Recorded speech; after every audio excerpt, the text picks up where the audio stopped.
Hi guys, this is Sam and welcome to WingLogic. In today's grammar video, I want to talk about verbs with two objects and if, when and why we need to use the preposition to with them. I know this may sound like a silly, easy topic, but it's these little elements that a lot of people tend to fall down on, causing them to be marked down in English exams. Also, if you use one option instead of the other, you may actually convey a completely different meaning to what you're saying. So please don't forget to like this video and subscribe to my channel, and let's get started. Usually I do a grammar game where I give you several sentences where only one is grammatically correct and your task is to find it. Today's game is slightly different. Here are several options that are correct, which may or may not have completely different meanings one from the other, and your task is to find them all. As a little experiment, I would suggest you pause the video, come up with your own solutions, and then check if they match mine. And these are the correct sentences in this game. Let's see why. We'll start from the basics. In English, we have a lot of verbs with two objects, meaning that they can be followed by two entities. If we take the verb to send, this is the formula that you find in a dictionary, and I will link here a video on how to read and use dictionaries mathematically. So, the formula that you find is to send somebody something, where somebody and something are two variables, if you will. So we can substitute values instead of these words, and something is what is sent, so it's the direct object, whereas somebody is the indirect object because it represents the person that receives the something. As you can see, indirect objects come first in English, so if I give you some values for somebody and something, for example, my mum for somebody and a present for something, in English we get I sent my mum a present. We can't say I sent a present my mum. Now, we need to be careful because the direct object is not always just a thing, it can also be a person. If I say, I sent my mum a new carer, this means that a new carer was sent by me and my mum received them. So a new carer in grammar becomes a direct object. By the same token, the indirect object is not always a person. It can also be a thing.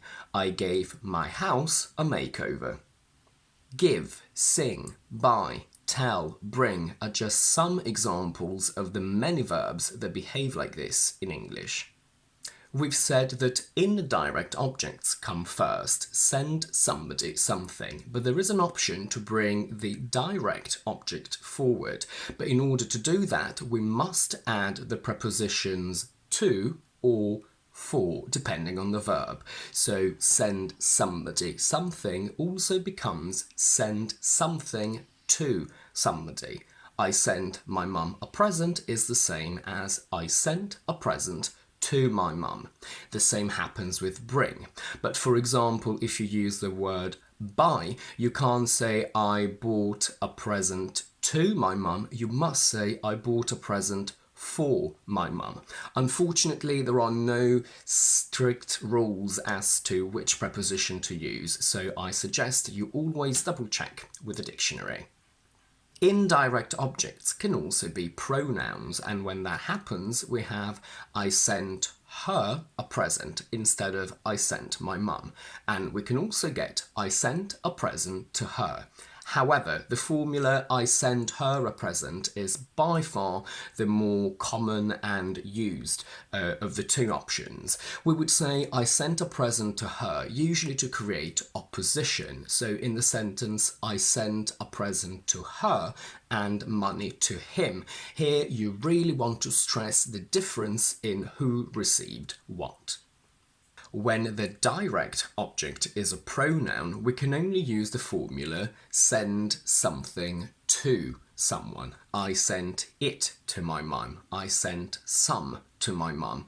We can't say I sent my mum it. I sent my mum them. But when you specifically use the word some or one, you can put them at the end. So I sent my mum some, I sent my mum one. It's fairly unusual, but I can't say that it's a grammar mistake. When both objects are pronouns, we basically always use the formula send something to someone. I sent it to her. I sent some to her. I send them to her. Now, with some and one, the option send somebody something is possible. I sent her some, I sent her one. It's not extremely common, but it is used. And technically, you can say I sent her it or I sent to them, but it is extremely unusual and uncommon. The only example where we actually use this that I can think of is usually as an imperative when we say specifically the verb give me it, which we can also say as give it to me. The trick here is that when learners understand the concept of verbs with two objects, give somebody something, they apply this concept to all English verbs, but unfortunately we have some exceptions that occur in very common verbs. A very common mistake that people make is to say he explained me the situation or he described me the situation, because in English we can't say explain somebody something or describe somebody something.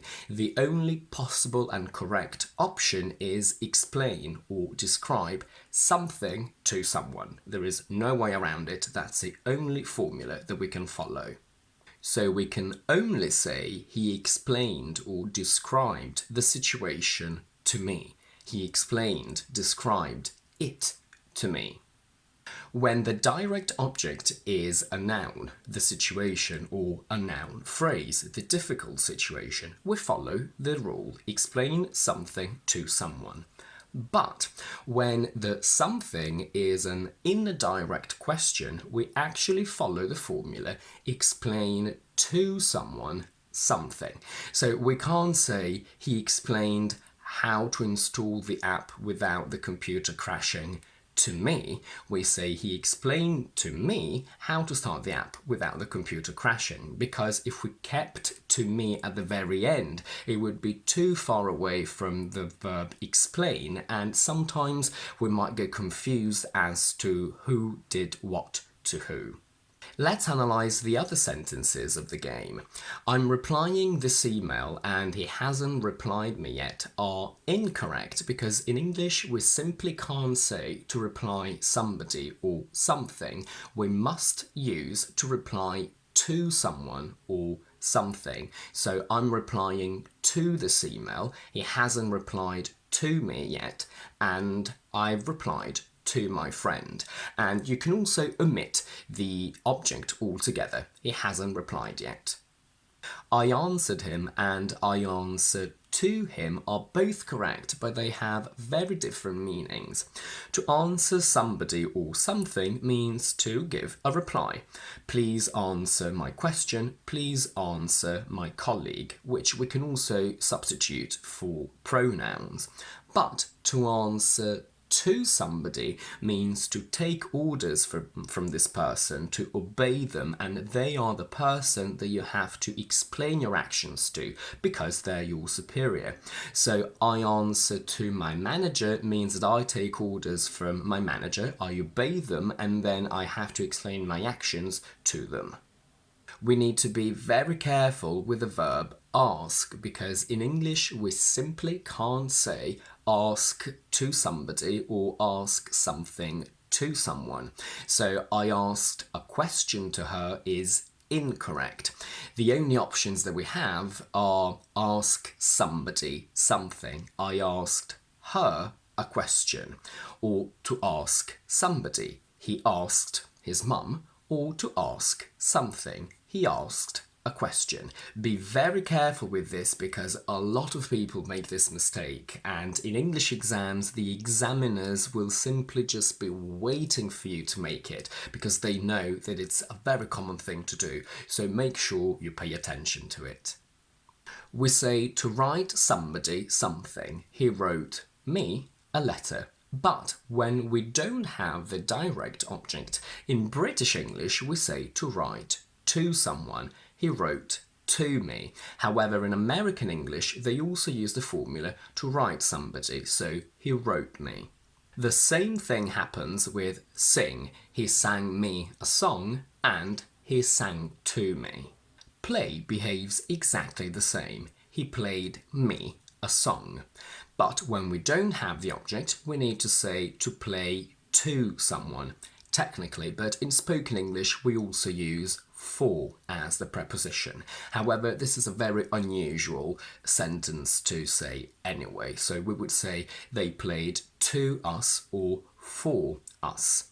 But we need to be very careful because to play somebody also exists, but it has a completely different meaning. It means to trick and deceive someone so they give you something that they otherwise wouldn't give you. So you can say she played him, and that means that she made him believe that she liked him, for example, so she could get something out of him.